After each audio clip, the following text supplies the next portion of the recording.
కడప జిల్లా పోరుమావిల మండలం రంగసముద్రం పంచాయతీ పరిధిలోని టైలర్స్ కాలనీలో కల్వకూరి రమణ ఆధ్వర్యంలో 35 కుటుంబాలు వైసీపీ నుండి టీడీపీలోకి చేరాయి. వార్డు మెంబర్ వలితో పాటు 35 కుటుంబాలు నేడు ఎంపీటీసీ కల్వకూరి రమణ సారథ్యంలో గురువారం వైఎస్ఆర్సీపీ నుండి తెలుగుదేశం పార్టీ గూటికి చేరాయి. ఈ సందర్భంగా బద్వేలు మాజీ ఎమ్మెల్యే విజయమ్మ మరియు బద్వేలు నియోజకవర్గ తెలుగుదేశం పార్టీ యువ నాయకుడు రితీష్ రెడ్డి పసుపు కండువా కప్పి ఆహ్వానించారు.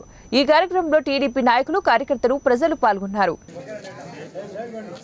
తెలుగుదేశం పార్టీ నాయకులకు, కార్యకర్తలకు మరియు జనసేన నాయకులకు, కార్యకర్తలకు, ఈ టైలర్స్ కాలనీ వాసులకు అందరికీ పేరు పేరున ధన్యవాదాలు తెలుపుకుంటున్నాం. రంగసముద్రం పంచాయతీ టైలర్స్ కాలనీలోని